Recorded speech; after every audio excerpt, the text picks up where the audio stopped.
చీ పవన్ అంటూ పవన్ పై మండిపడుతున్న ప్రకాష్ రాజ్. వీడియో చివరి వరకు చూడండి. Please like, share and subscribe. Andhra Pradesh ఉప ముఖ్యమంత్రి పవన్ కళ్యాణ్ హిందీ భాషపై చేసిన వ్యాఖ్యలు తీవ్ర రాజకీయ దుమారాన్ని రేపుతున్నాయి.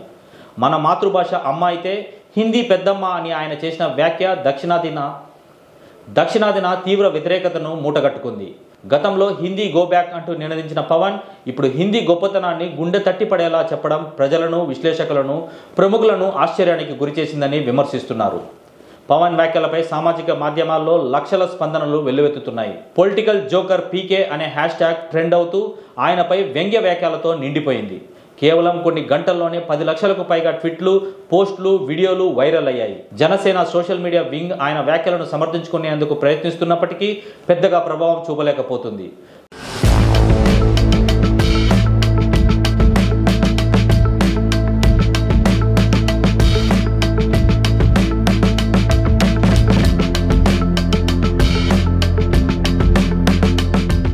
ప్రకాష్ రాజ్ ఘాటుగా స్పందించాడు.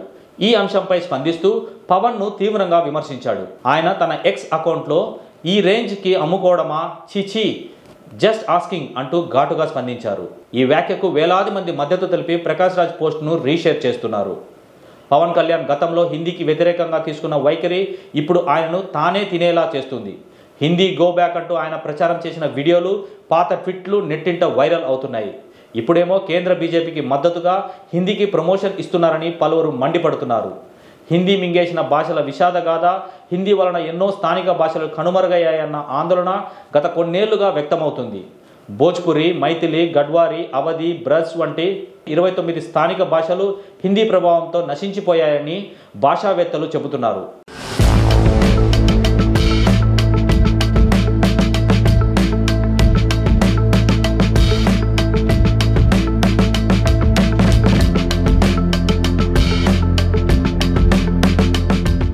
బిఆర్ అంబేద్కర్ కూడా అప్పట్లో ఒకే భాషకి విస్తారమైన ప్రాధాన్యం ఇవ్వడం ప్రమాదకరం అని హెచ్చరించారు. భాష అనేది భావాలను, సంస్కృతిని ప్రతిబింబించే సాధనం. దానిని రాజకీయ ప్రయోజనాల కోసం ఉపయోగించడం ప్రజాస్వామిక విలువలకు విరుద్ధం. పవన్ కళ్యాణ్ లాంటి ప్రజాప్రతినిధులు మాట్లాడే మాటలు బాధ్యతాయుతంగా ఉండాలి. ఒకప్పుడు హిందీ వ్యతిరేకి అయిన వ్యక్తి ఇప్పుడు హిందీకి మద్దతుగా మాట్లాడడమే కాకుండా దానిని పెద్దమ్మగా పోల్చడం దక్షిణాది వాసులకు ఆమోదయోగ్యం కాకపోవచ్చు. భవిష్యత్తు రాజకీయ ప్రయోజనాల కోసం భాషా సున్నితతతో ఆడుకోవడం ఆపాలని పలువురు కోరుతున్నారు. ఏకత్వం అవసరమే, కానీ అది బలవంతపు భాష మేలు ద్వారా కాదు, పరస్పర గౌరవం ద్వారా సాధ్యమవుతుంది.